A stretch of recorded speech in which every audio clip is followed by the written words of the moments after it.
Old World, Florida. Dr. Narco Longo. Brought to you by the Florida Department of Magic. Welcome to Florida, baby.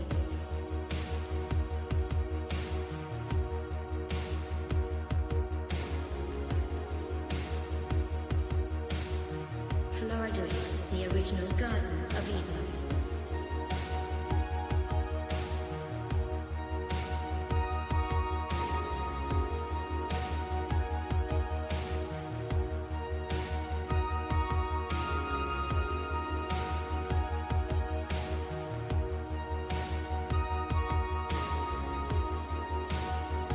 Florida has the highest concentration of freshwater springs in the world.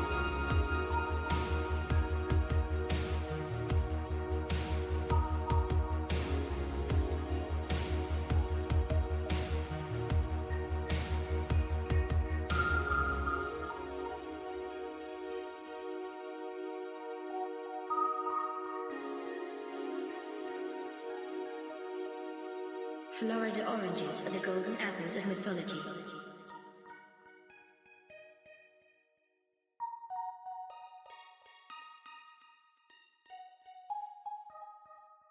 A race of giant men once roamed this peninsula.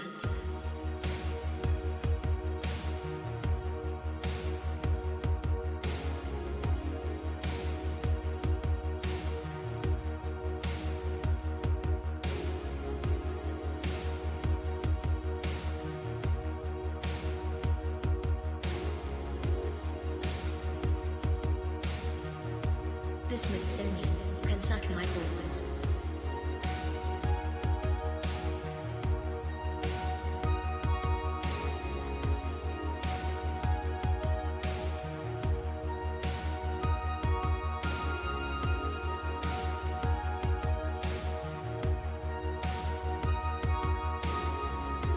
Florida is littered with many ancient megalithic ship anchors, known as Saxor stones.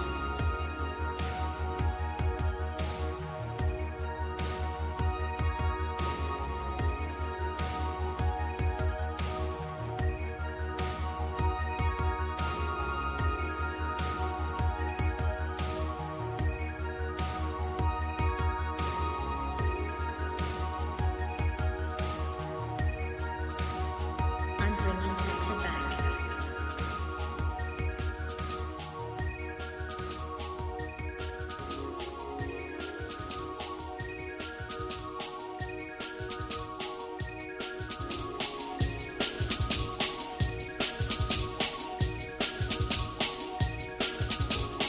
Noah's Ark was constructed out of gopher wood.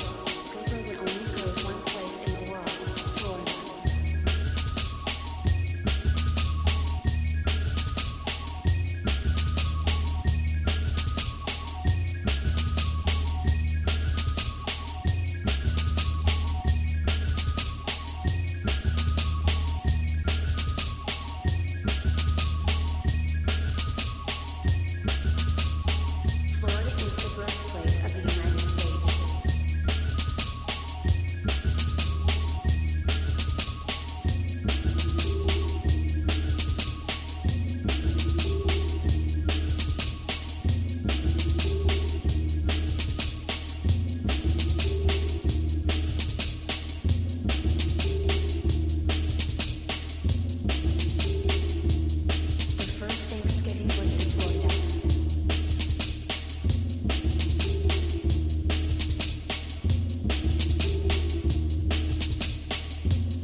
What's up, guys? Let me know if you can hear me okay. I know I'm looking good tonight. No one else on YouTube's looking this fly tonight. But let me see some thumbs up if I sound good.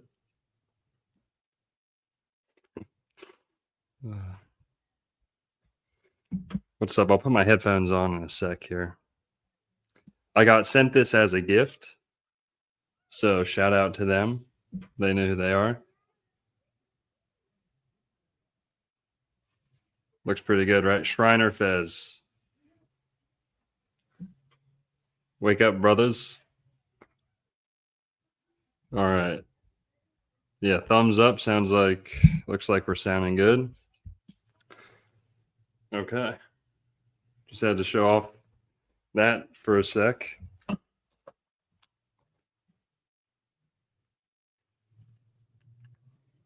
All right.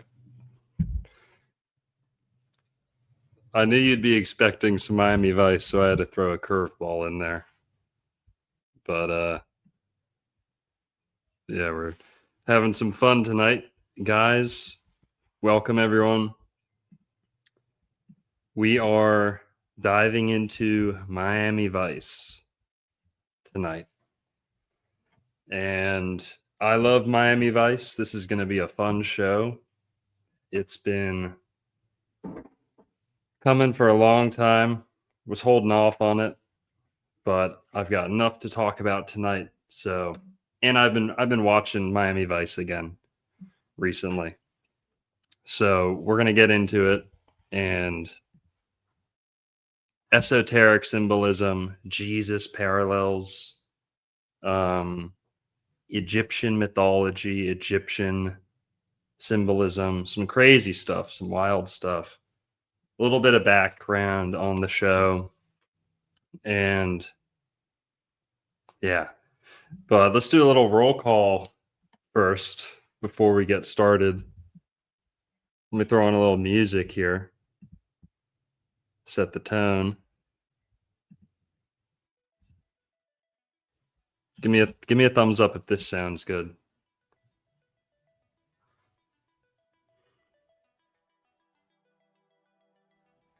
Yeah, sounds good to me. So what's up? I got the whole fit on. It was my birthday like a week ago, so I got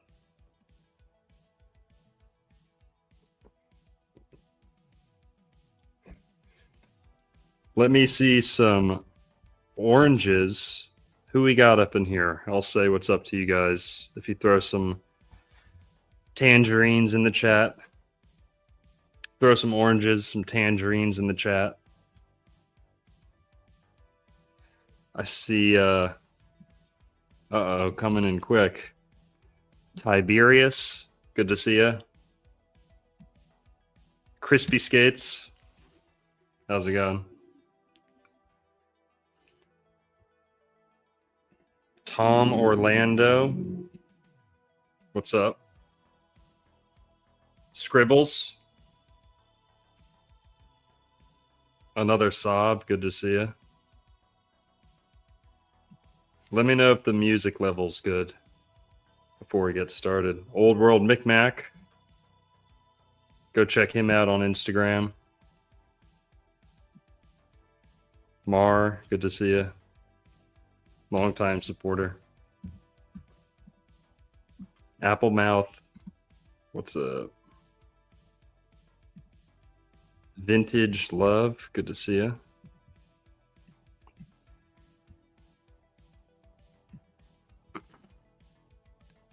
PhD Nick Riviera, what's up? John Sup, Awakened One. Hot Rod, good to see you. Howard Styro Ramberg. Oh, Tiger Lily, what's up? TRX Squared, good to see you. Anthony Ford. Thor at the Door, what's up, man? Golden Child Productions. Scroll Sessions. Awakened One. Jason Leisure.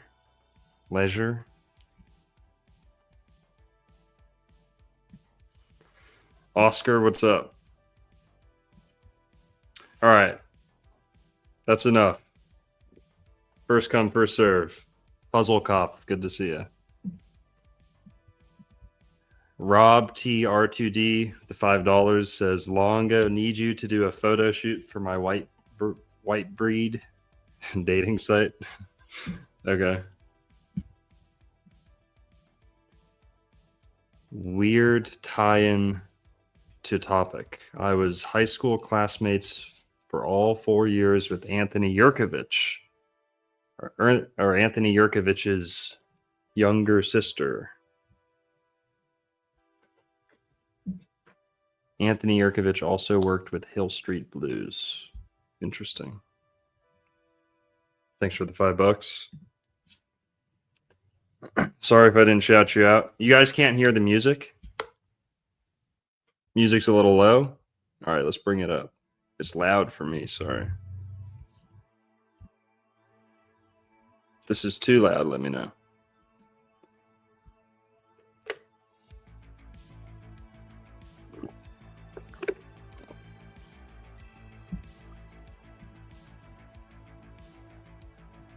All right, let me know if this is a good level. So, all right, guys and gals, Miami Vice. If you've been living under a rock for the last 40 years, Miami Vice is legendary TV show. Some people think it's a movie. There was a movie, but Miami Vice is like the quintessential. It's what defined like that 80s look, right? Not just the Florida look, but the 80s, the pastels, the suits, the cars. Kind of really marked like an end to like the muscle car era, more like the sharp pastel. But it also it forever kind of encapsulated that like 80s aesthetic, but it also forever tied the 80s aesthetic to Florida. So that whole Art Deco, the pastel colors, right, the Miami Beach kind of scenery, a lot of that was going out of fashion, and it was all like covered in drugs and homeless people. Before they made the show, it was kind of going out of fashion. People didn't really want to go over to that side of town. Then they do the show. It totally revitalizes that area of Miami Beach. And then boom, Miami's back on the map. Now, Scarface kind of did the same thing. I think it was like a year earlier. Right, in Scarface, the success of Scarface undeniably influenced the decision to shut up, Wikipedia. The decision to make a show in Miami, shooter drugs, cops, prostitutes, hot chicks, fast cars. Scarface kind of set the stage for that. And there was some good looks and some nice, 80s aesthetic in there. But Miami Vice is what really drilled it in. Okay, ingrained it. So Scarface came out in 1983.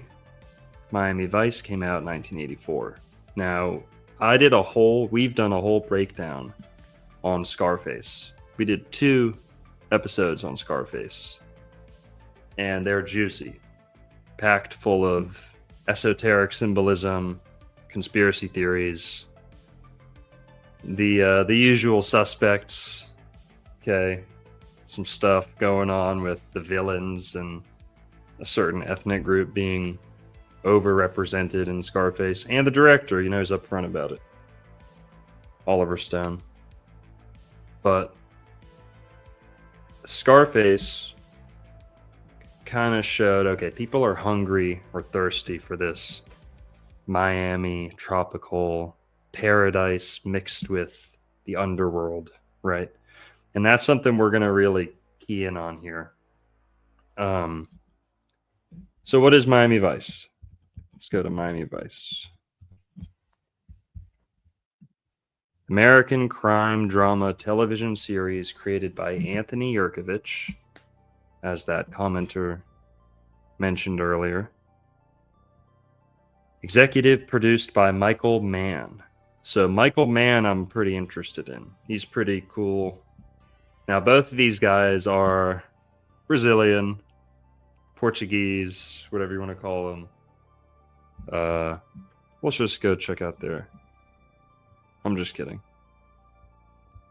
But if you were to check their early life section, it would be what you'd expect.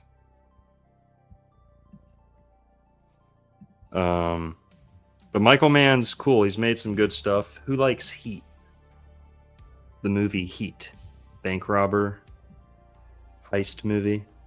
That's made by Michael Mann. He's a really good cinematographer, director, whatever you want to call him. Yeah. And what did he work on? Oh, Yerkovich worked on Starsky and Hutch. Right? So Miami Vice is kind of like a little bit of, Starsky and Hutch thrown in the pot, thrown in the mixture. But it's okay. Miami Vice stars Don Johnson as James Sonny Crockett and Philip Michael Thomas as Ricardo Rico Tubbs. 2 Metro-Dade Police Department detectives working undercover in Miami, Florida. Series ran for 5 seasons on NBC from 1984 to 1989, airing on Friday nights. Interesting. Unlike traditional police procedurals, Miami Vice drew upon 1980s culture such as contemporary rock and pop music, fashion, and sports cars. Although the series explored a number of different approaches during its 5-year run, it generally prioritized music and stylized visuals over elaborate writing. Blah, blah, blah. Heavily inspired the Grand Theft Auto Vice City game and the new Grand Theft Auto that they're about to make, of course. The one in 2006, they turned it into a movie. It was okay. It was pretty good, but it did not capture the Miami Vice essence. Didn't capture that Miami essence. It looked like it almost was filmed in like LA or like South America. It was not anything special, but it wasn't terrible. So yeah, you can go read about how they put it together if you want, but we're just catching people up in case they don't even know what Miami Vice is. Some people don't. They think it's a movie, blah, blah, blah. It's a TV show. It's legendary. My dad, I think, was 25, my age roughly, when Miami Vice came out. My dad definitely liked Miami Vice a lot. My dad kind of tried to live Miami Vice for a little while. My dad really liked Heat. That was one of his favorite movies. Watched that a lot. And so, yeah. Miami Vice. Where should we start? Let's start with just kind of going through the movie.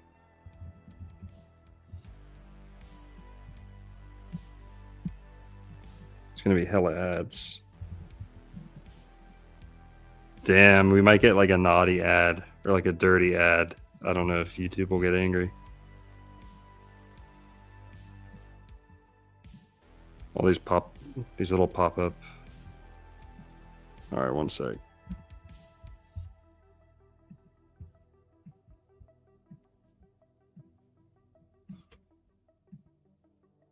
All right, just give me 30 seconds.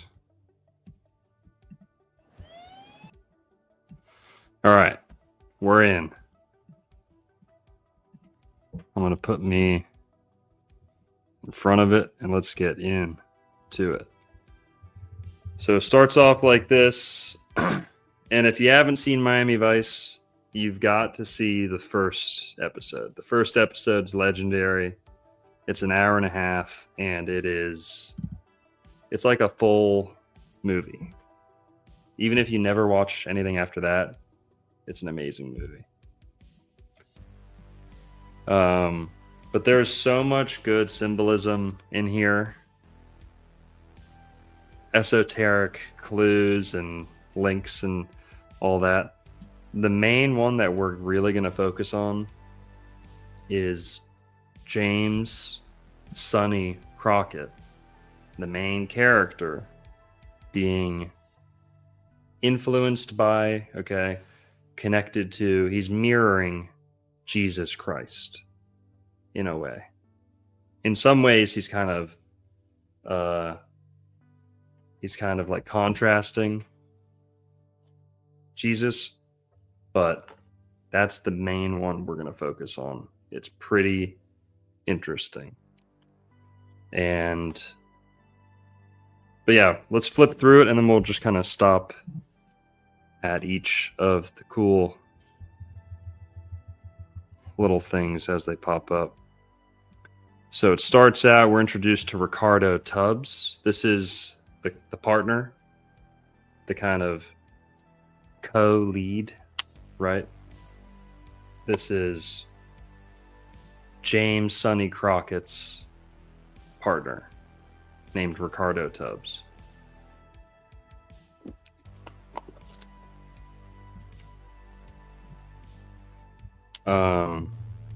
He's a black guy. He's kind of racially ambiguous. That's kind of on purpose. We'll talk about some of the stuff he represents. But the show starts out with his backstory. And then we get the legendary intro. And then we get this shot of... Oh, actually, the very first actual shot of the show. This is the intro. So we're still on the intro. Guess what the very first frame of Miami Vice is? Very first frame of Miami Vice. An Orthodox Jewish couple in Miami Beach. Isn't that interesting? Red hat. Huh. Then we get some hot babes walking by. Then we're introduced to Sonny Crockett. Here.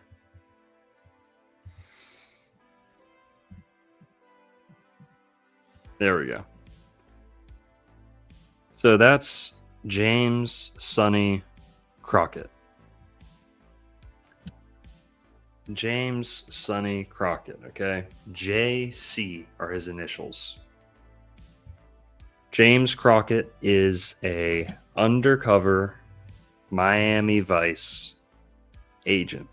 So Vice is like drugs, prostitution, I don't know, gambling, I think. I don't know. Drugs, prostitution for sure. Nightlife, stuff like that. So that's his job, and his job is to kind of pretend he is. Yes, it's the same exact outfit, yeah. Yep. 100%. And his job is to like pretend he's a high-end drug dealer, coke dealer. So JC, James Sonny Crockett, like I already said, is supposed to mirror Jesus Christ in many ways. This has got to be intentional, okay? And we'll kind of explain why and how popular that was, and some other stories that have done that very overtly. For example, the Terminator series, John Connor, right? John Connor, JC. So Jesus Christ, right? He's the savior. He's saving us from the tech apocalypse, the AI apocalypse, right? And there's other movies like that. There's other stories like that where it's very thinly veiled, right? So that would just kind of be the most obvious example, or the one that I'm most familiar with. If you guys know any other JCs, put them in the chat. Characters who have the JC initials. And that's kind of where the first connection is. So let's just talk about the initials. JC. So his nickname is Sonny, and most people know this character as Sonny. But it's JC. His real name's James Crockett. Sonny is a nickname. Now, why is that important? Well, you don't have to be a astrotheologer or like a zeitgeist Christian denier or whatever to realize, to kind of accept, to recognize that there are solar myth qualities, right? Jesus has these solar myth similarities. Jesus he fits the solar hero archetype. And I'm not reducing Jesus to that, as many people do. Opposite. Okay.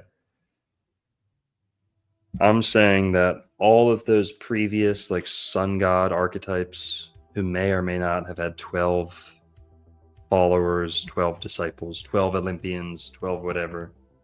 And then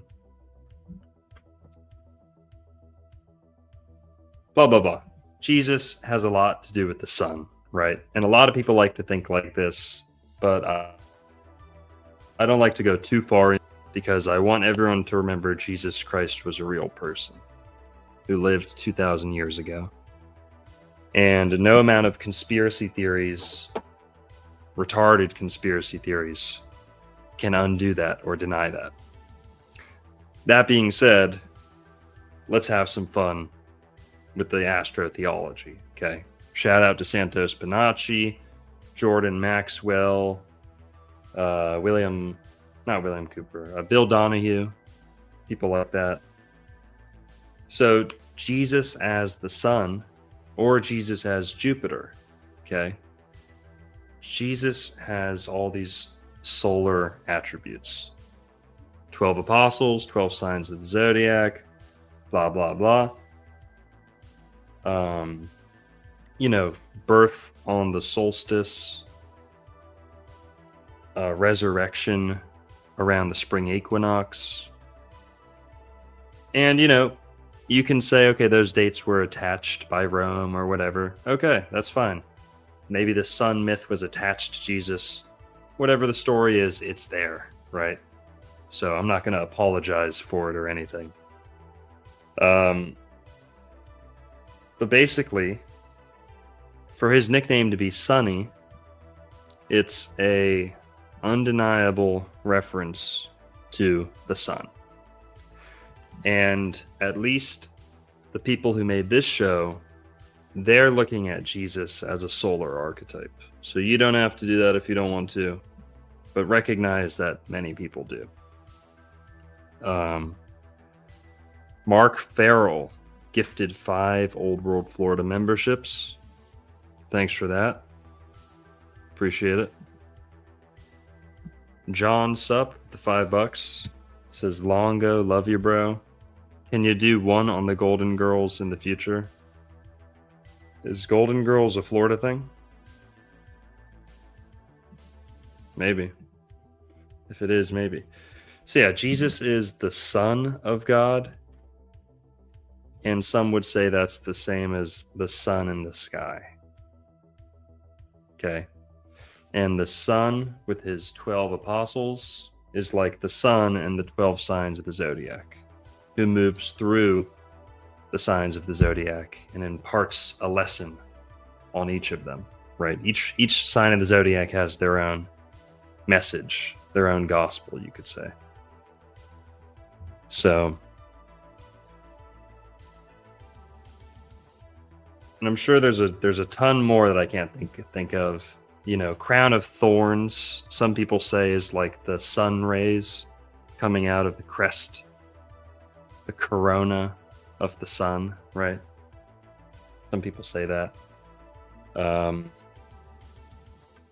Yeah, crucified, the Southern Cross, constellation, Southern Crux constellation, the winter solstice, the sun dying on the cross for 3 days, you know, this and that. There's all this stuff. Go check it out if you want. Zeitgeist kind of breaks it down, but Zeitgeist kind of sucks at the same time. But okay. So Sunny is also a solar kind of figure, a solar hero. And JC, you have the initials Jesus Christ and the initials James Crockett. Christ, Crockett, JC, okay. Now, Sunny, and then the Son of God. Let's look at this real quick. His nickname, so another name that he uses is Burnett. So when he's like deep undercover, he goes Sunny Burnett. His name's Sunny Burnett. Burning sun, right? Burned, Burnett, burning sun. Now, Crockett means a couple things. Crockett can mean a hook or a curl. It could also mean like a shepherd's, what do they call it? A crook?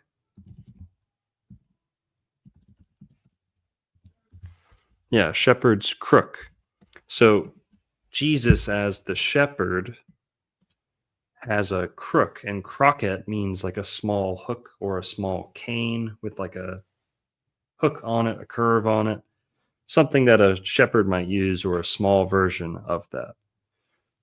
So here, let's go look that up real quick. So Crockett, this will be our first stop of the night.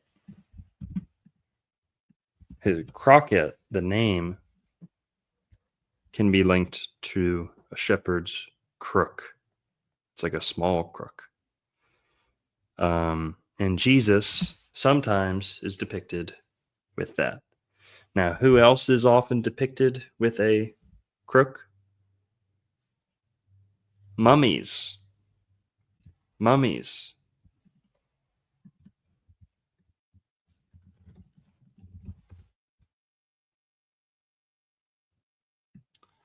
Crook and flail, okay? So pay attention to these. These are going to be the main connections that we're going to hone in on. The Jesus parallels, and then surprisingly, Egyptian mythology. And there's a lot more to do with that, okay? Egyptian mythology. Of all the things to, kind of encode into Florida, the Miami Vice show, they do Egyptian mythology stuff, Egyptian symbolism. Crook and flail were symbols used in ancient Egyptian society. They were originally the attributes of the deity Osiris that became insignia of pharaonic authority. The shepherd's crook stood for kingship, and the flail for the fertility of the land.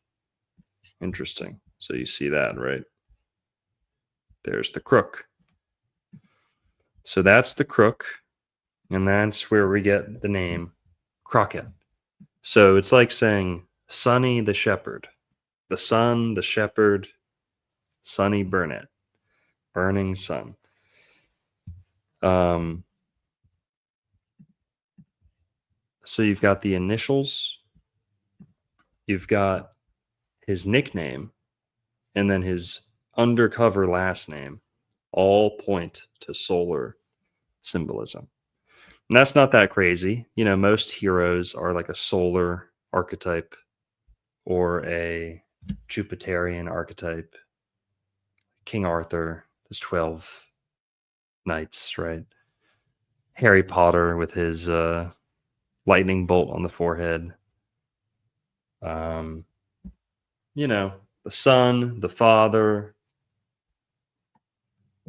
the identity crisis. Who is the father, right? There's all these different figures out there, kind of like that. John Connor, right? John Connor, JC, also among them.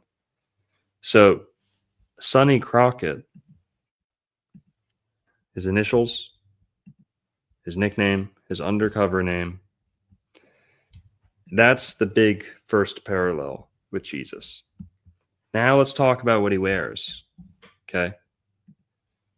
Sonny Crockett is known for wearing his white linen suit. The first episode especially, but he changes it up a little bit. There's definitely a lot of outfits he wears, but the white linen suit is he always comes back to the white linen suit. Now, I know a lot of you guys know Jesus is also believed to have worn white linen day to day, and he was almost certainly, as it's recorded, was buried in white linen or wrapped in white linen when he was placed into the tomb. And potentially the last thing anyone ever saw him wearing would have been also white linen or some heavenly garb that might have looked like white linen. And how do we know? So let's talk about this first. Linen, people say linen is like the most high vibrational fabric to wear. And that's interesting because in the Bible, it talks about linen being, pretty good stuff. In the Old Testament, the priests were instructed to wear white linen garments, tunics or robes. And so the priests in the Old Testament, in the desert, wandering around, then when they construct the temple, they're supposed to be wearing white linen. At least the majority of the priests, or the highest ranking of the priests, depending at what point in time you're at. Let's go double check that real quick. Going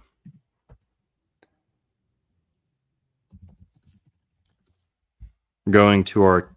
Oh, what happened in the music?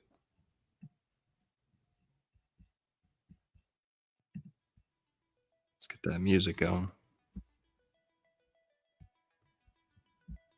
So,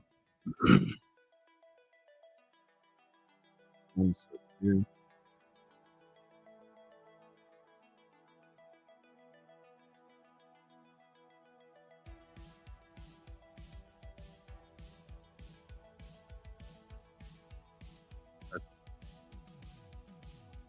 Screen real quick. Doing the Bible and give it all. Just search within.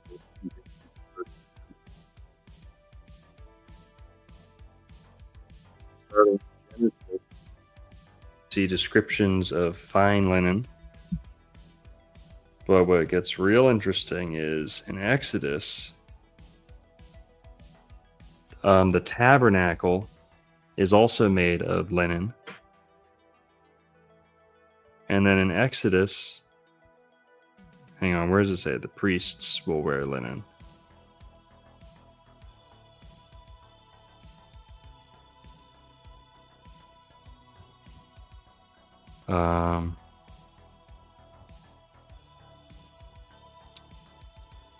Where's the white linen?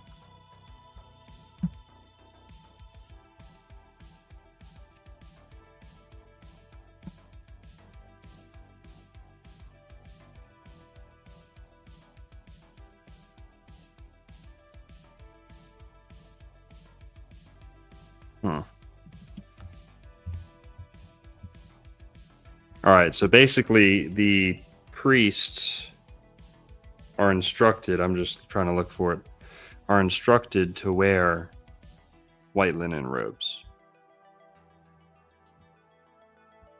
Definitely linen, but I'm looking for the white linen.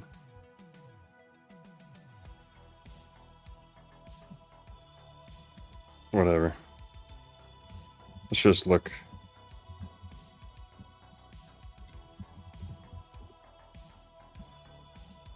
Just see it visually. There you go. So this is what at least the high priest would be wearing.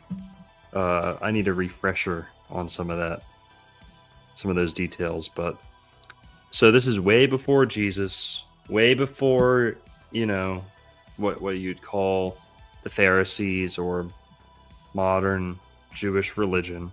This is Israelite religion. Long time ago.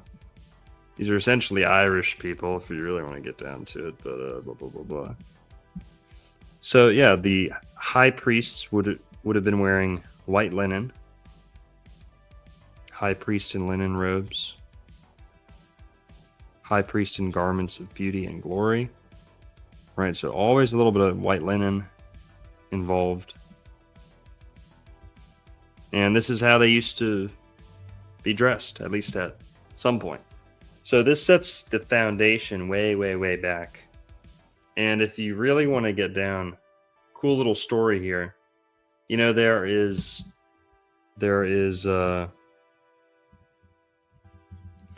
are verses about wool versus linen in the Bible. Let's read some of that. Deuteronomy, not to mix animal fibers and plant fibers in the same garment. Deuteronomy, Leviticus. Wool comes from sheep and linen comes from flax. So here's a little interesting one. You guys might like this. Cain and Abel. I'm a vegetarian. I like to talk about Jesus being a vegetarian and all that stuff.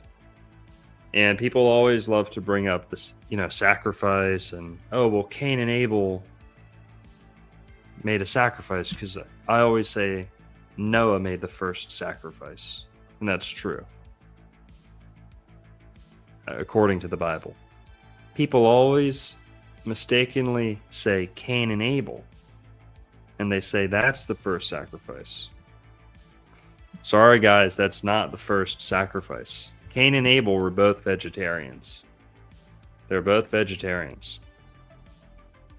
Cain and Abel, interestingly, Abel was a shepherd. God likes shepherding. Not because of the slaughter, but because of the stewarding, the guiding, the protecting, the teaching. The protecting from wolves, protecting against wolves, not acting like wolves. Okay. Now, Cain was lazy, and he was kind of stuck in the Garden of Eden. He wasn't being industrious. Okay, he maybe being a little selfish, whatever you want to call him. But they're both vegetarians. Neither of them are eating barbecue all the time. And if you go back to the old mystical commentaries and traditions, they believed Cain, the offering that Cain and Abel made, was clothing that they had made. They're showing God the products of their work. Like a dad comes home from work. All right, kids, sons, what have you been doing today? How productive have you been? Cain's got his crappy little, not crappy, but I shouldn't say that. Abel's got a nice wool sweater, and oh my God, it's nice, right? And basically, the traditional interpretation, going way, way back before Christian times, was that Cain made a flax garment. Maybe not as nice as linen like we have today, but a predecessor to a nice linen garment. Abel made a wool garment because you can shear your sheep, right? Abel brought the first of his flock, the fatlings, or the fat of his flock. Did you know that wool, sheep, they produce a fat beneath their wool called lanolin?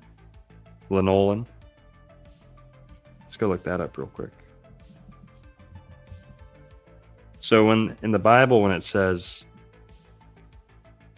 Abel presented the fat of the firstlings or the fatlings of his flock, there's no sacrifice, there's no altar, there's no bloodshed. They didn't eat it. It was probably the products of sheep, like wool and lanolin. Now, sacrifice happens. Blood sacrifice happens in the Bible. It's bloody, it happens, but it happens later. Okay, that's when we get to Noah. So, yeah. Now, why do I bring this up? Because there is like a superstition in the Bible.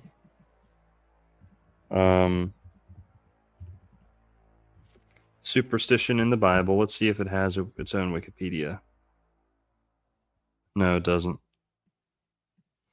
But essentially, the Bible mentions wool and linen together, most notably, and the prohibition against mixing them in clothing. Yeah, we mentioned that. Deuteronomy and Leviticus. And why is that? Well, not many people know this actually traces back to Cain and Abel. Cain made a flax garment. Abel made a wool garment. And say what you want about why the flax garment wasn't pleasing. I think it had more to do with Cain being lazy, personally. But this is the origin of the superstition saying don't mix them. Don't mix plant fiber with animal fiber. So, all right. Just real quick. That was a interesting little side rant right there about the wool and the linen. But there's this ancient tradition that linen is actually better, it's preferable, it's holier, it's more sacred.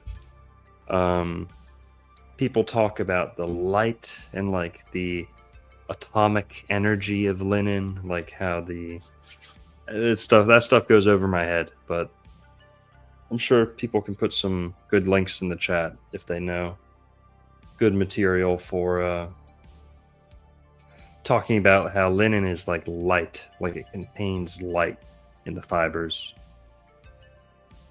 See, I don't even know what I'm talking about that, but it's true.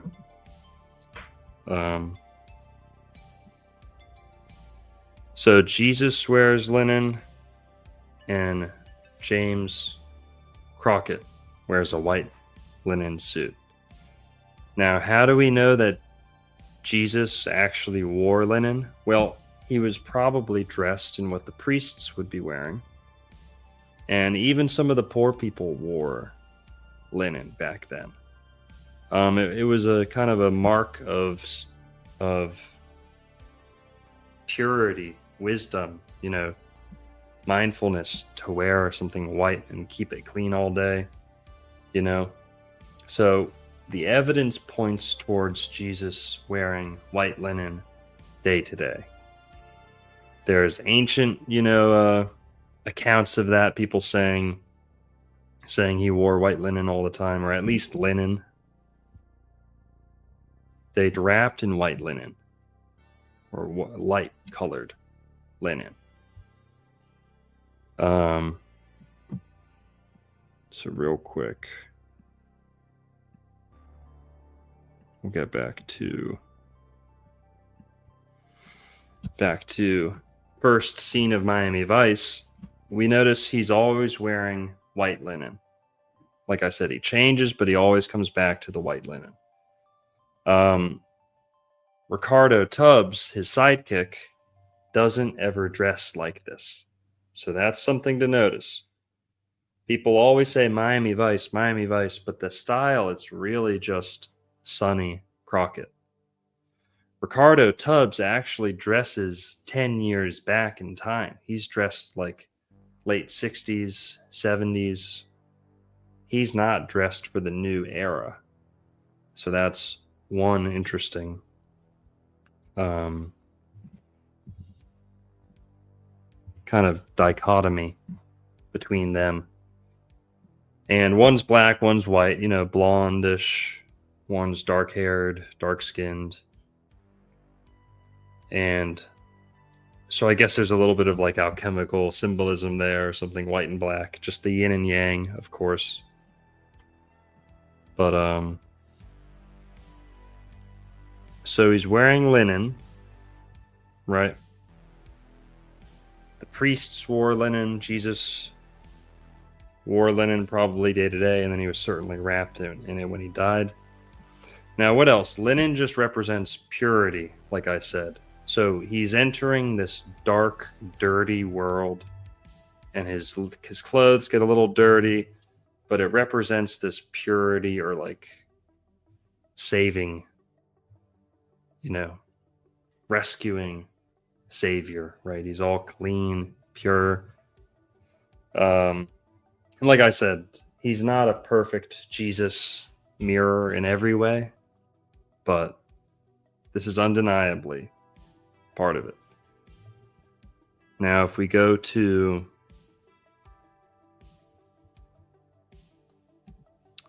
maybe we'll circle back to linen if I think of anything else. But let's see, what else do we know about him?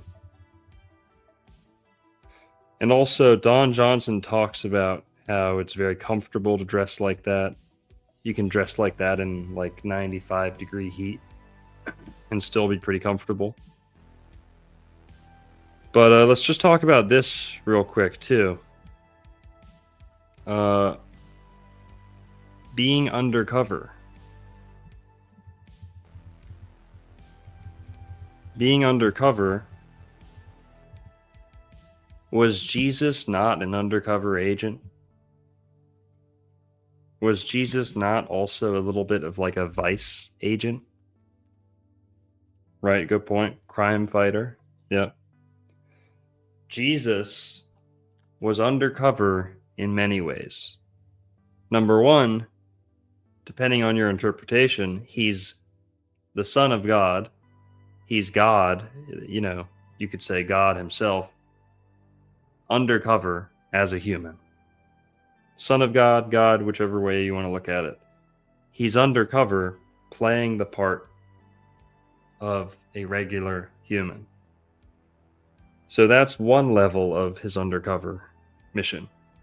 The next level is not only is he playing the part of the man, he's also kind of hiding the fact that he's the Messiah, or playing with it, toying with it, right? He doesn't step into it at first, but that's another kind of layer to this, is not just the Son of God, but the Messiah.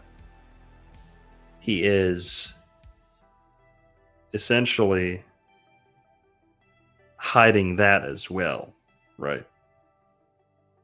He's hiding that fact. That's another undercover element. Then there's the even stronger parallel that Jesus literally hangs out with criminals, prostitutes. I mean, that's who Jesus is a lot of times surrounded by, or at least that's how he's remembered, right? He would sit down next to anyone, the diseased, the criminals, this and that, the prostitutes. Let's read about that.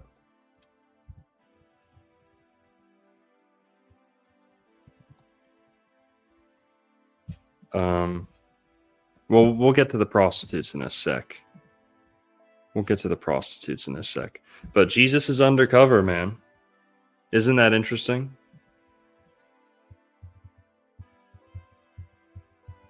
So we have this explosion, his partner dies, that's why he gets a new partner. But here we're going to see it kind of goes even deeper than that.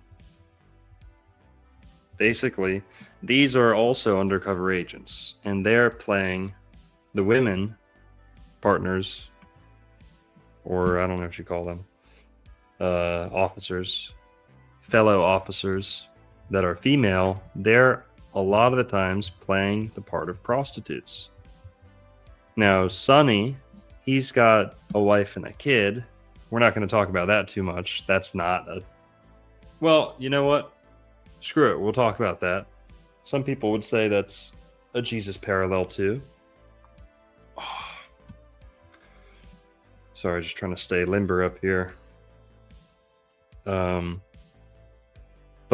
Sonny James Crockett gets romantically involved with this officer. I think her name's Gina, who plays the part of a prostitute. Now, you know, some Christians don't like to talk about this. I don't really like to talk about it too much because I think people really try and read more into it than is really there. But Mary Magdalene is often accused of being, or some people claim she was a prostitute, and that Jesus may have even been romantically involved with her. Now, if you think that's heretical or, you know, terrible thing to say, okay, I might even agree with you. But a lot of people think it, and it may have been on the minds of the people who wrote this TV show. So, you can't discount it. Now, James Crockett gets involved romantically with her. He's been after her for a while. But let's just kind of touch on the prostitution thing. Switching over to another tab here. Jesus and prostitutes. The main verse, Matthew 21, chapter 21, verse 31, where Jesus tells the religious leaders, "I tell you the truth, the tax collectors and the prostitutes are entering the kingdom of God before you." Other significant verses include a woman who anoints Jesus in Luke, chapter 7, verse 36 through 50, often interpreted as a prostitute, and Paul's writings in 1 Corinthians, chapter 6, verse 15 through 16, that refer to the sin of prostitution.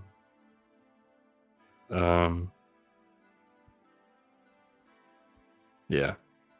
So yeah, Jesus kind of vouches for prostitutes, or kind of admonishes those who would, you know, deny them the time of day, basically.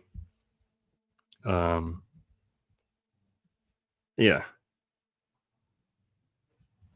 And again, you know, sometimes people exaggerate this part a lot too. Was Jesus kind of like sleeping in a room full of prostitutes, just like rolling over them? No. Okay. No. But would he make time in his day to, would he make time in his day to kind of, give them the same message he was giving to everyone else, give them the same chance? Yes, he would. So, and Jesus penetrated this life of this underworld of crime and sin and rejection, all that, right? Jesus was right there on the front lines. So we've got the prostitution connection. Pretty interesting. There's not too much drug addiction in the Old or New Testament, I guess. But, Jesus would have been there with the addicts, too. Same thing. But okay. What next?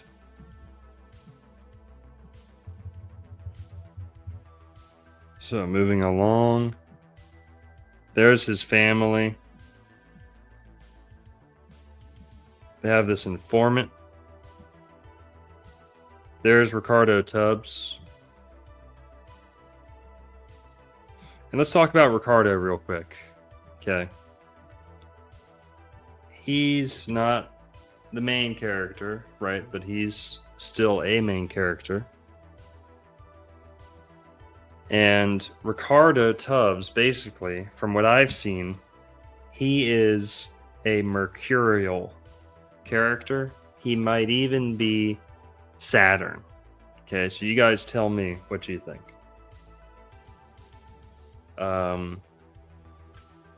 I'll tell you why I think he's Mercury. Mercury, and it could be Saturn, okay? If Sunny is the sun / Jupiter, Tubbs is either Mercury, because Mercury is like the I'll tell you why. Mercury is like the servant to the sun, the messenger of the sun, the partner of the sun, the sidekick, the Robin to Batman a little bit. Mercury is this tiny little planet that is very close to the sun. And flat Earth, round Earth, doesn't matter. Mercury is like on a leash. It's like a dog on a leash. And that leash never goes far from the sun. So say what you want about flat Earth, round Earth. Both models, it's the same. Mercury is attached to the sun. It's almost like a moon of the sun, really. Venus is like that too, but Mercury is closer. And according to racial astrology, black people, dark people, the Negroid phenotype is ruled by Mercury, the mercurial race. Mercury is closest to the sun, and because of that, you'd expect dark skin to kind of be symbolized there, right? Dark skin allows people to draw closer to the sun, right? It absorbs the heat, absorbs the sunlight, and who knows, him being black, he's also kind of interesting guy.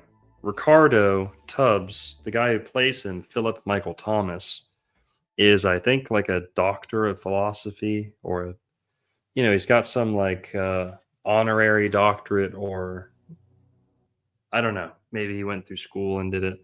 I'm an honorary doctor also, so that's no shade on the guy, but he's something. He's like a professor of philosophy or something like that. So Ricardo Tubbs, Philip Michael Thomas, he's a smart guy. And he's very into like Eastern philosophy and religion. And that's something else we'll talk about with him. James Sonny Crockett represents Jesus in a way, but he also represents the future. He represents the Western world and the future, the modern era. Ricardo Tubbs represents the past, and he represents Eastern traditions, Eastern philosophy, Eastern religion. So, and how is that? Why is that? Well, Ricardo Tubbs.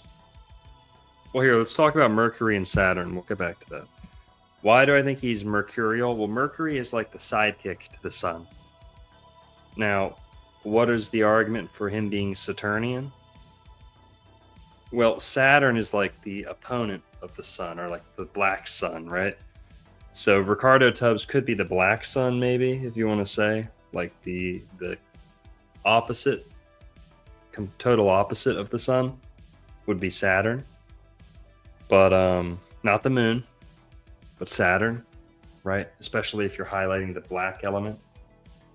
Ricardo's always very nicely dressed. Some would say nice on paper. Traditionally, he's more nicely dressed than Don Johnson, Sonny Crockett. I like the Sonny Crockett look more, but Ricardo Tubbs dresses more traditionally. He dresses like 10 years in the past. The guns that Tubbs uses are older, more rustic, traditional. The cars that he drives are older, more traditional. His dress is more traditional. So, in a way, he represents the past. Now, he's also, like I said, in real life, he's very into Eastern philosophy, religion, all that stuff. Well, they worked that into his character.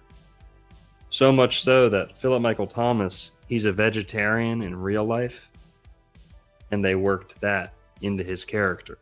So in the show, Miami Vice, Ricardo Tubbs is a vegetarian because that's true in real life.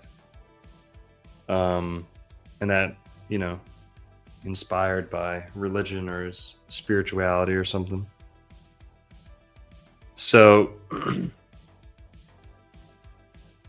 okay, yeah, we'll get back to Ricardo. We'll get back to Tubbs in a sec, but we get a little info on his backstory here. This is where they meet for the first time. They get close to meeting. Oh no, they do meet. Crockett and Tubbs. Okay, now here's the next big connection. All right. James Sonny Crockett lives on a boat. You heard that right. Crockett lives on a boat. Now, why is that important? Well, we've already established that he's like Jesus. Jesus didn't live on a boat, but he did a lot of traveling on a boat. And some say Jesus was a sailor. And some say his uncle or his godfather was a tin trader and owned many ships, and Jesus did a little traveling in those ships. You don't have to believe that. That's not in the Bible. But in the Bible, Jesus did go on boats a lot. Multiple times. 5 times at least, I think. Or at least the same time told multiple times. I'd say 5 times Jesus gets on a boat and moves, from town to town, or spends a night on the boat maybe, but he didn't live on a boat. We don't see anything like that. But hear me out on this, okay? So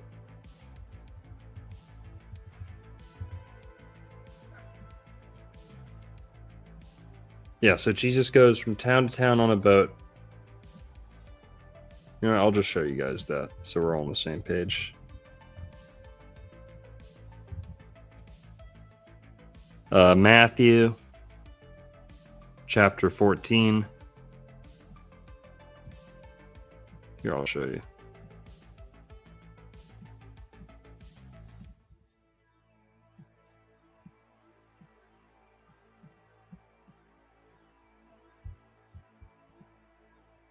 And so this is Matthew chapter 14, verse 22. And straightway Jesus constrained his disciples to get into a ship and to go before him unto the other side, while he sent the multitudes away. Yep. But the ship was now in the midst of the sea, tossed with waves, for the wind was contrary. And yeah, this is, I think, where Jesus calms his companions and says, it's going to be fine, stop worrying. But they're very worried that the ship's going to capsize. So yeah, Jesus did go on a boat. And are we stretching this? Is this a stretch? No. Okay. Because there's another side to this. There's another side to this. Who's ever heard of a solar bark? Solar bark. Remember I said there was going to be Egyptian connections? Well, here's the next one. A solar bark. Solar barks were the vessels used by the sun god Ra in ancient Egyptian mythology. During the day, Ra was said to use a vessel called the Mandjet, or the boat of millions of years. And the vessel he used during the night was known as the Mesektet. Mesektet. Interesting. So yeah, Ra, the sun god, would live on this boat. Or at least travels on it. And Sonny Crockett, the sun god, lives on his own solar bark. And then you see the word bark, right? Noah's Ark. Solar bark, interesting.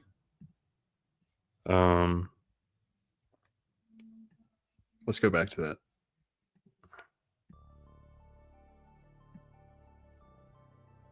You see that? Huh, now is there an alligator over here? Is there a crocodile?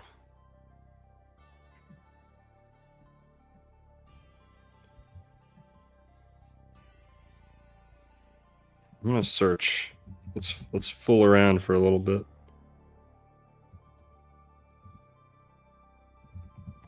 Let's see if there's any of these have a crocodile in it. Not really.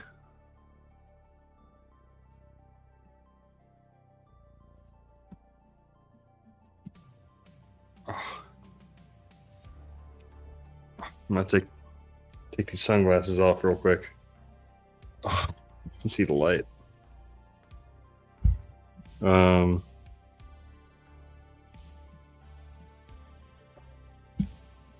Gonna stretch out real quick. Oh.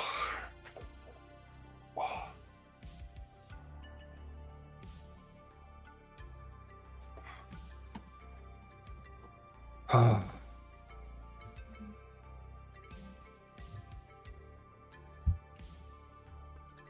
Okay.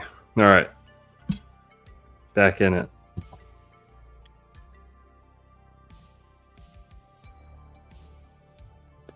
Someone said, what is the symbolism of the sunglasses he wears? Nothing really that I could see, but I've got one similar. I've got something similar to that. And it's on the Egyptian wavelength too. So we've got the solar bark, and James Sonny Crockett lives in a solar bark. Okay. Now let's go back to Miami Vice, and that explains why he lives on a boat. So just so you know, he does not have a house. In the show, Sonny Crockett doesn't have a house. He lives on a boat. And who lives on the boat with him? Well, let's see. He has a pet alligator. See that?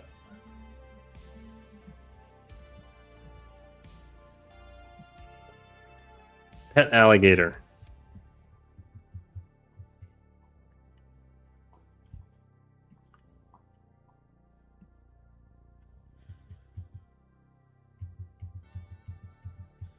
Now, what does that have to do with anything? Feeds him fish.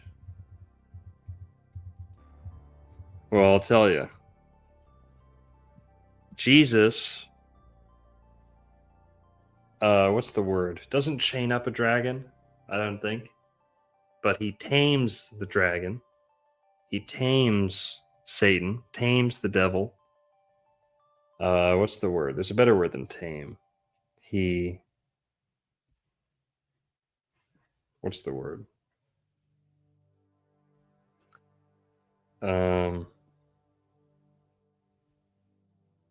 Not befriend.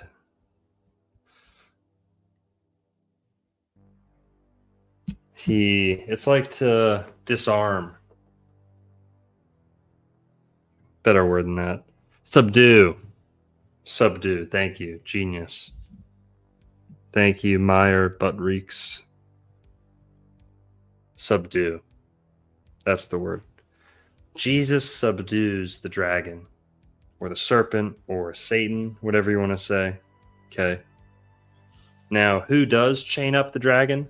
The archangel Michael, I believe, does chain up a dragon.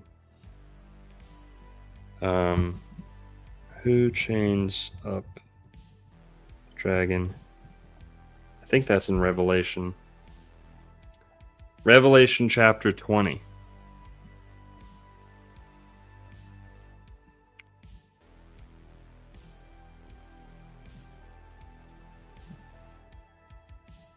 An angel. So I don't know if it was Michael, but an angel chains up a dragon. Satan, called a dragon. Let's go look at it together.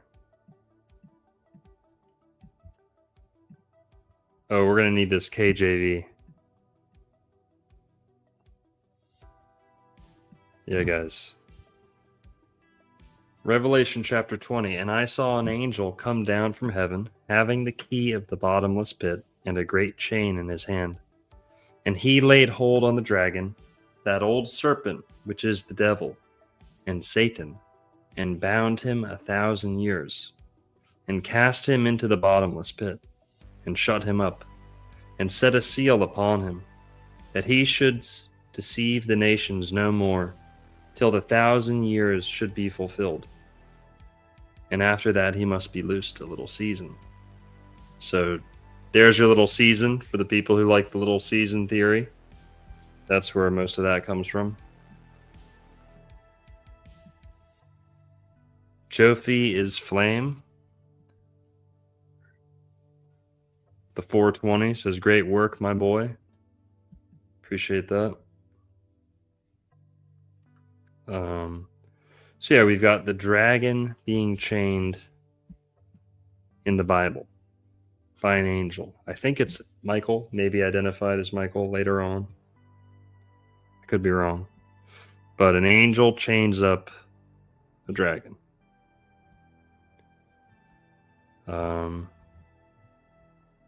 Now, that's interesting because Sonny has the pet alligator. Are alligators dragons? Yes. I've got a whole video on that. Alligators are dragons. Crocodiles and alligators are dragons. Dragons are just alligators and crocodiles. Tons and tons of proof, tons of evidence. But yeah, alligators are dragons, no matter which way you look at it.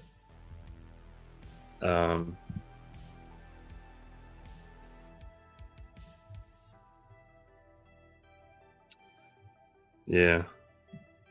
Sorry, back to the show. He's got the dragon chained up on his boat. Interesting. Let's see if I've got anything else. And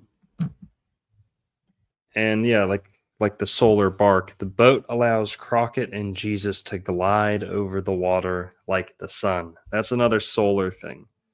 You know, the sun god having a boat is like it's saying like the sunlight glides on the water, right? It can be everywhere at once. It can move so fast, right? When you're like going 60 miles an hour in a boat, the sunlight is keeping up with you, right? The beard of the sun is what they call that, the streak of sunlight from you to where the sun is. And then in the show, there's just a ton of riding the boat with the sun low on the horizon in the background. Happens all the time. So yeah, the solar bark, I thought that was pretty interesting.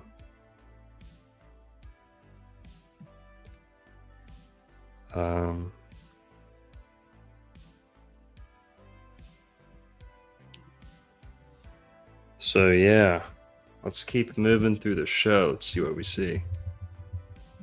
Oh, remember I was saying Ricardo has older guns, older car? Well, Don Johnson, Sonny Crockett, likes to drive newer cars and a newer gun. So you can see the difference in their style there. Tubbs dresses more from the 70s.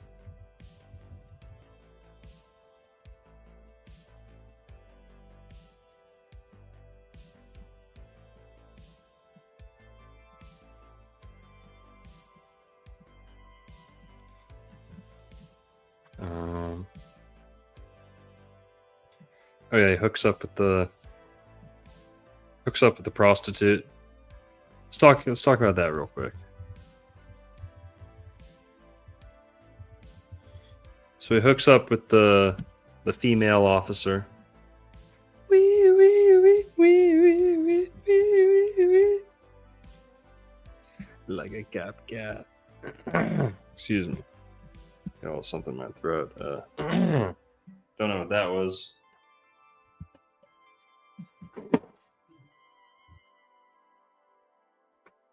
I think it was telling me my computer battery's low. So he hooks up with her. This is a good place to talk about Mary Magdalene. Okay.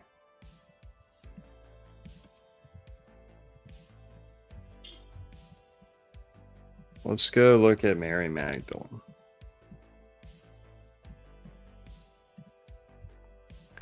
Mary Magdalene, sometimes called Mary of Magdala, or simply the Magdalene, or Madeleine, was a woman who, according to the 4 canonical Gospels, traveled with Jesus as one of his followers and was a witness to his crucifixion and resurrection. In Gnostic writings, Mary Magdalene is depicted as Jesus' closest disciple, who uniquely understood his teachings, causing tension with Peter, and is honored as the apostle to the apostles. Mary Magdalene is regarded by believers as an historical figure, possibly from Magdala. She is seen as a prominent follower of Jesus who is believed to have been healed by him, supported his ministry financially, and was present at his crucifixion and burial. She played a key role among his female disciples. Overall, there is limited information about her life.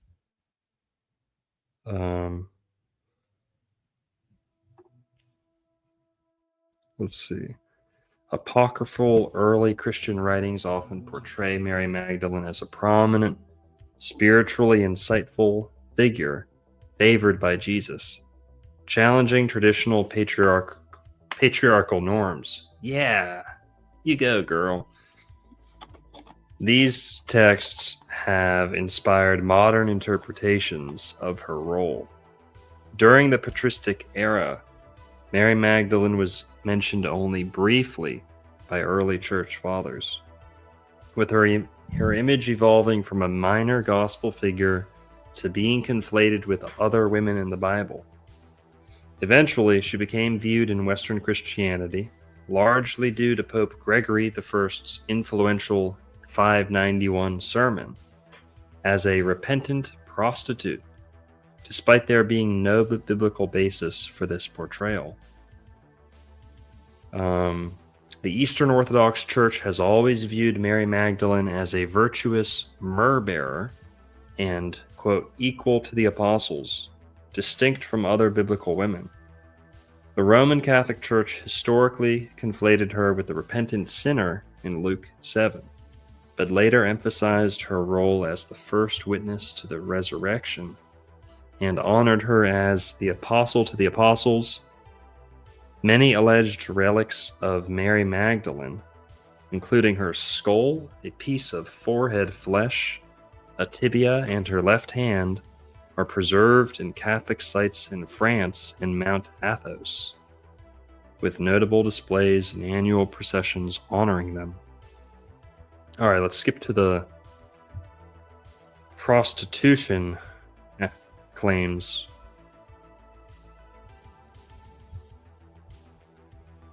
Since that's most relevant to our Miami Vice conversation. The portrayal of Mary Magdalene as a prostitute began in 591 when Pope Gregory I identified Mary Magdalene, who was introduced in Luke chapter 8, verse 2,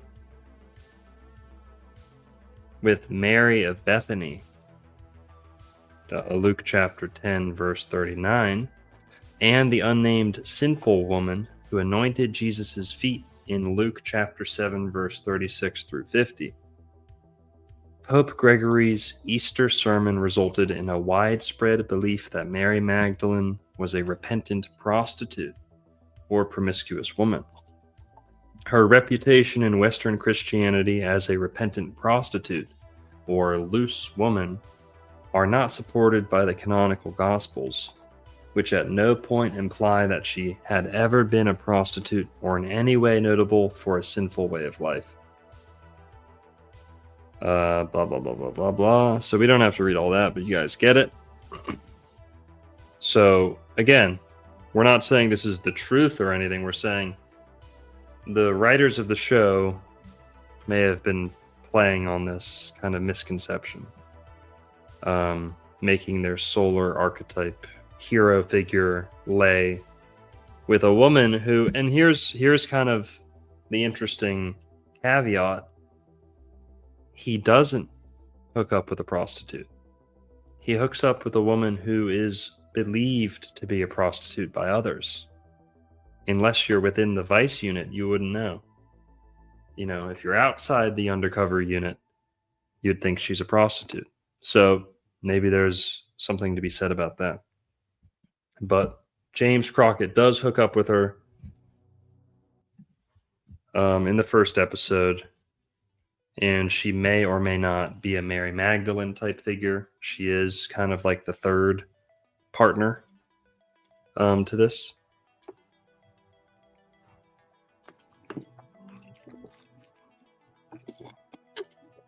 So, okay.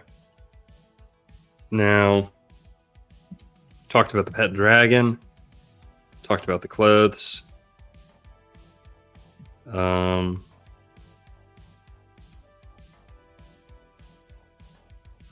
Let's talk about this just real quick, Miami. Let's go to Vaporwave. Who knows what Vaporwave is? You better. This one's a little out there, okay? So bear with me on this. Remember we touched on at the beginning, we said, you know, part of the whole setting, the scene and setting for Miami Vice is the contrast or the juxtaposition, that word, of paradise and the underworld. And I talk about that in some of my videos about how one of the most common or like universal qualities, attributes, or themes within like paradise myths is a proximity to the underworld. How close the underworld is to paradise. Whether that's the Garden of Hesperides in Greek myth, or like, you know, Persephone being, you know, there's flowers and spring and this, but the underworld's right underneath, right? You see this throughout different myths. where the underworld is very, very close to paradise. Or it's almost like they're the same place. If you welcome sin into your life, paradise can become the underworld. I don't know how you want to describe that, but Miami Vice certainly plays on this, right? And you see this many different stories. Trouble in Paradise, right? How do they say that?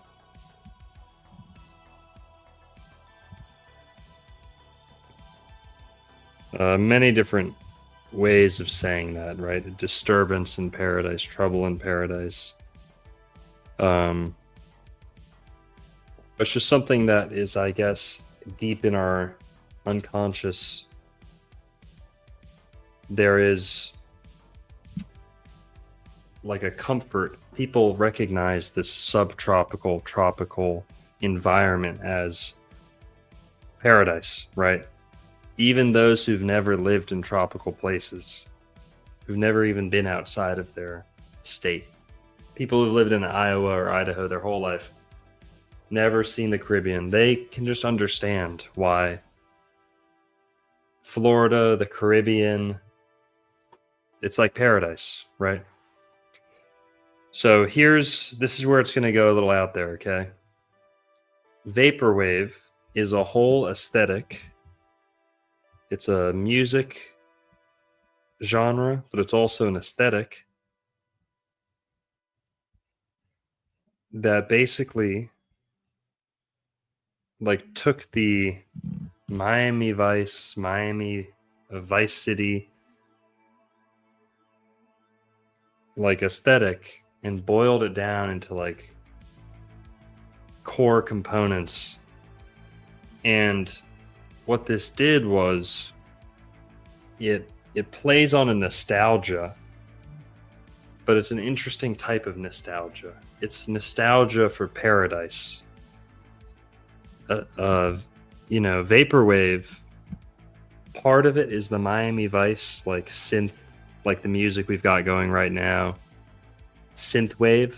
But another side of it is like mall music and like barbershop music and things that are nostalgic and comforting and how do we say this? The vaporwave phenomena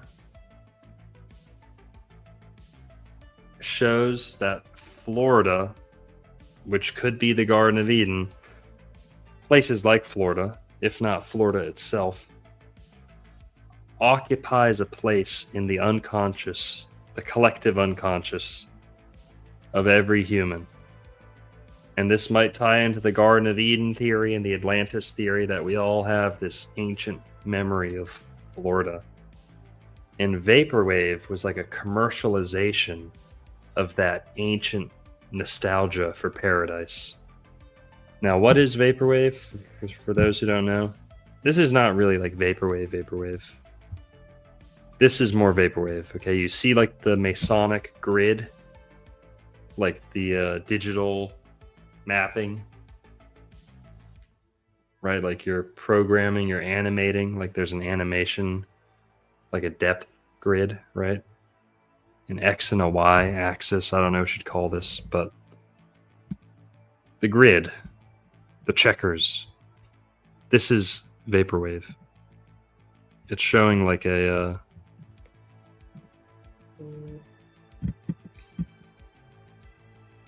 this is like Vaporwave. You've got like the Tron grid, like the video game, the underlying grid of reality, right? Like if you take enough drugs, you might see something like this. But this is like your quintessential Vaporwave. There's always a Masonic influence with checkerboard pillars. There's always an Atlantean influence.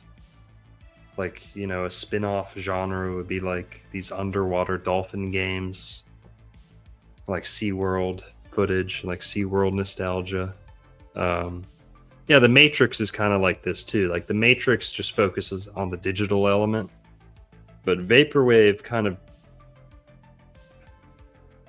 you know, I grew up in Florida, so maybe I'm biased, but I know people who are obsessed with vaporwave who've never even been to Florida or been to a tropical place or seen Miami Vice or any of that. They're nostalgic for something they've never seen or never had.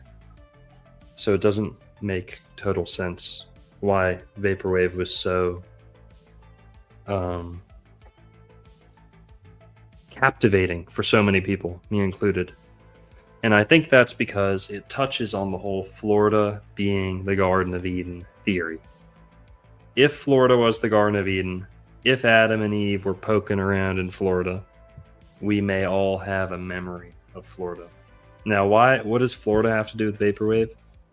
Well, all these tropical vaporwave things, there's never mountains. There's never mountains. It's always the grid, the flat grid, Masonic checkerboard, right? The architecture of reality, whatever you want to call it.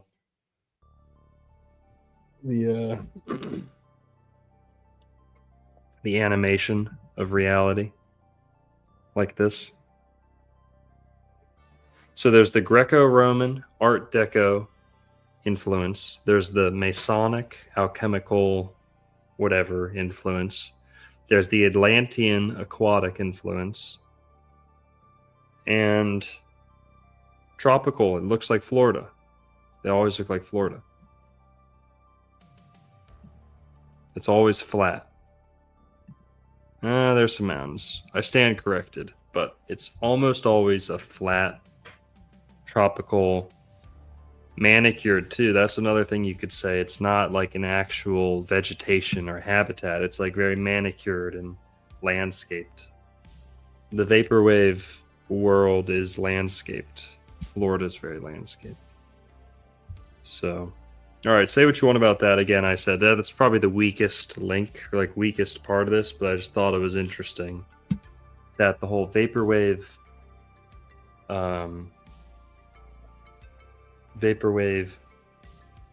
fad kind of points to Florida being the Garden of Eden, or Atlantis being in Florida, ancient Atlantis. The whole world has this distant memory of Florida. Okay.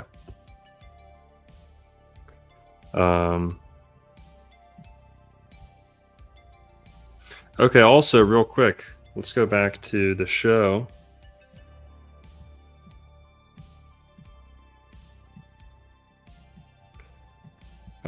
Back to the show here. Do you notice anything about his eyes? Let's go to another scene. You guys notice anything about his eyes? It's a little bit hard to see.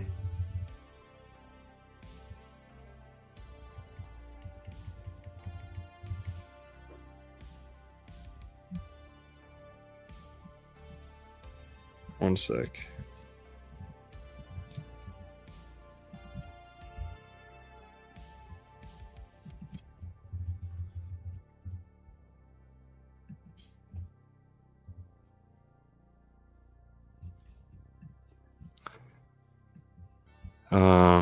All right, one sec. Switching screens. Give me a sec. Did you guys know that Don Johnson wore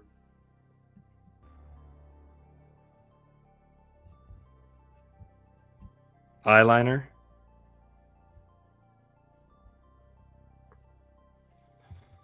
Did you know that Don Johnson wore eyeliner for every episode? It's true. Now, it was kind of common back then. Oh, I gotta take these off. One sec.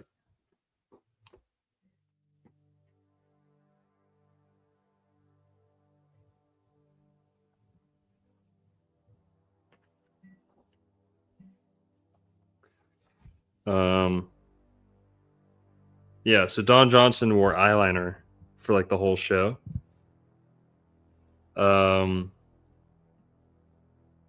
And there was this thing about him.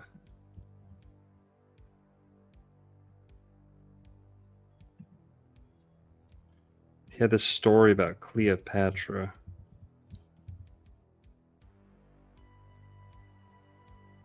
he made a joke. Once joked it made him look like Cleopatra when he tried to apply it himself. At a fan convention, Johnson mentioned that he thought makeup artists used an entire pencil for every episode. Blah, blah, blah, blah, blah. So he actually name-dropped Cleopatra, which is interesting because we were saying he's like the Egyptian sun god, Ra on his solar boat, right? So he was wearing guy liner. Well, who's ever heard of kohl? Ancient Egyptian eyeliner. Yep, this is what's called kohl or cool. Kohl is a cosmetic product traditionally made by crushing stibnite or antimony sulfide. Antimony, I don't know. Modern kohl formations often contain galena or lead sulfide, and in some cases, charcoal or other pigments. Kohl is similar to eyeliner, which was traditionally made from charcoal. So interesting. Kohl is widely used in many cultures to contour or darken the eyelids and heighten beauty marks. Several studies have questioned the safety of kohl out of fear of lead poisoning. Importing kohl into the United States is banned. Interesting. Kohl has been worn traditionally since the Nakada III era. 3100 BC, by Egyptians of all social classes, originally as protection against eye ailments. There was also a belief that darkening the skin around the eyes would protect one from the harsh rays of the sun. So yeah, the Egyptians were using it way back in time. And Don Johnson was wearing eyeliner. So he even kind of looked like a pharaoh, right? Or like an Egyptian god with the black. And it was very light, very light. And again, other people did it. It wasn't super uncommon to do that, but it is another connection to the Egyptian god mythology angle, and he himself referenced Cleopatra. So, but okay. Now, that's all I had. There was one.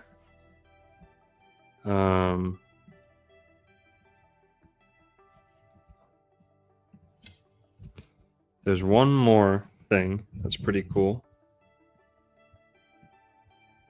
This is an article that someone else wrote like 9 years ago.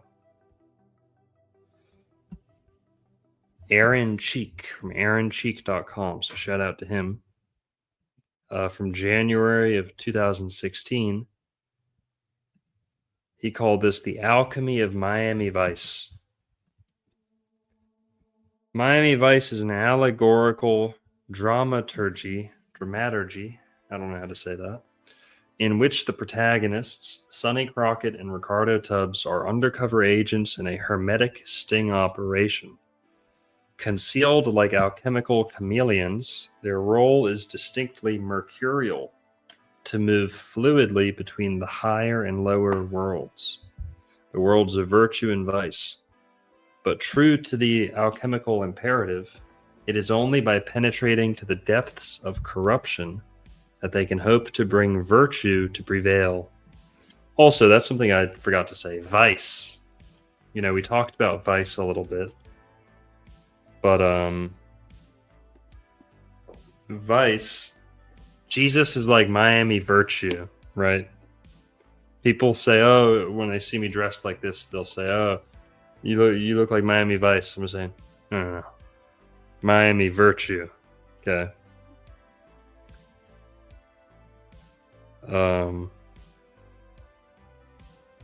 The modus operandi is a precise mirror of transmutation in Greco-Egyptian alchemy. Contrary to popular misconceptions, the process of transformation in ancient alchemy operated by inversion. Blah, blah, blah. An agent of transformation would penetrate into the innermost depths of a corrupt substance in order to reveal its hidden or interior virtue.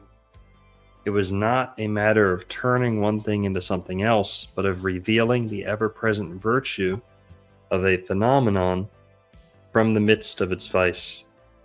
Like Tantra, alchemy engages the world at its most corrupt in order to wrest from this condition its hidden light. The sun and the underworld. In Twilight language, let's see how long this is. Oh fuck, this thing's pretty long. In the Twilight language of the royal art, decknamen, or cover names, are never accidental. They reveal important nuances of the hidden nature. When Sonny Crockett goes undercover, he takes the name Sonny Burnett. In both instances, he retains his solar character. Sonny is clearly synonymous with the sun, the luminous, animating principle in the cosmos. As an undercover agent in Miami's criminal netherworld, Crockett is thus a thinly veiled allusion to the sun's journey through the underworld. In Egyptian cosmology, the sun god, okay, so he's got the boat in here too. I didn't read this far on this one, but nice. Sun's journey through the underworld.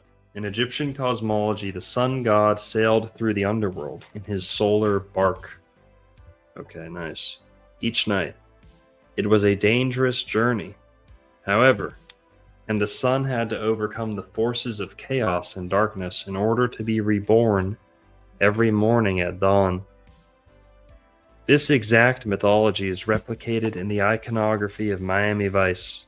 Sonny Crockett not only journeys through the criminal underworld, he lives on a yacht and is frequently portrayed driving speedboats at sunset.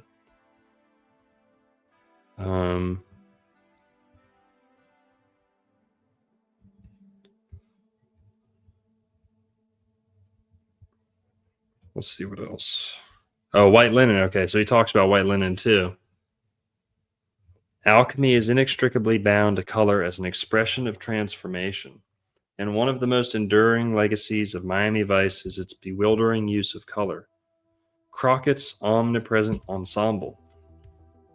White linen suit and tight pastel t-shirt, along with a perpetual kaleidoscope of pastel blazers, is not merely iconic of the 1980s imagination. It is ultimately of deep symbolic value. Before we explore color proper, however, it is first necessary to point out that Crockett's Armani summer suits were exclusively made of linen. As such, they are a covert reference to Pythagoreanism. Pythagoras, who traveled by yacht to Egypt, famously wore white linen, and all his followers did the same. This was in strict adherence to the practices of the Egyptian priests, who Pythagoras studied under, as well as the rites of Orphic worship.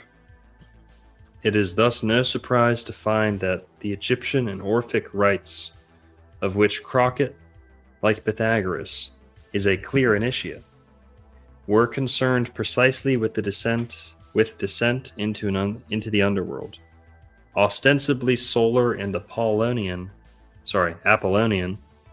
the essence of the sun was most directly accessible to these initiates through descent into the magma-filled caverns of the Mediterranean underworld. Okay, colors, they talk about color. Black, white, purple. Vehicles of the sun, colors of the opus. Black, white, red, and purple. Or red, purple.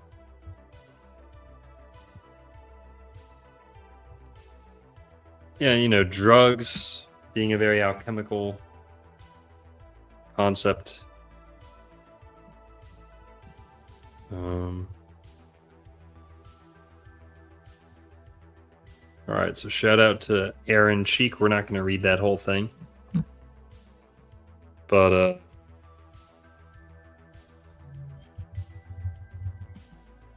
Yeah, so let's see.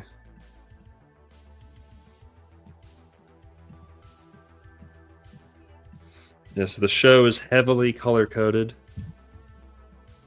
Like we were kind of saying, they limited how many earth tones, reds, and dark colors. They limited highly, strictly regulated how much of those colors would ever be on screen. And every actors have said every episode had a color theme. So each episode has its own color theme, not color scheme, color theme. So, all right, guys, I think that's about it. I guess I'll give a couple minutes here. If you have anything you saw, drop it in the chat right now, and I'll shout it out. I'll pay attention to the chat real quick. An honest doubter with $2 says the Saint Vitus dance was name of boat. Look it up. Is that the name of Sonny's boat?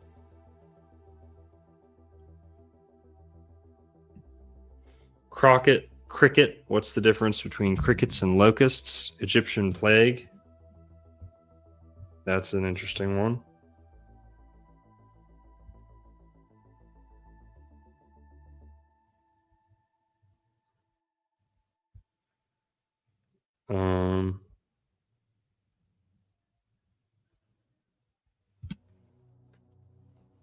Well, I think that's it.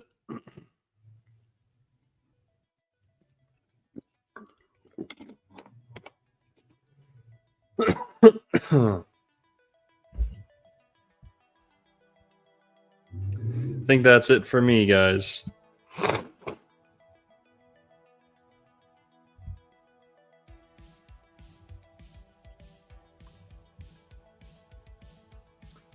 All right, everyone. You guys have a good night. That'll be it for me. And hope you guys enjoyed that. It's a little bit of a favorite project for me. But if you liked it too, that's awesome. Everyone have a good night. I'll be at the bookstore tomorrow. We're going to be going live on Saturday, talking astrology. As always, go check out my previous live streams. Go check out the interviews I've been doing recently. Paul Neeson channel, Jake Shields channel. Got some other ones coming up. I hope you guys enjoyed it. Tim Dillon shout out. Hang on. What's up with that? Who did Tim Dillon shout out? Am I reading into that too much?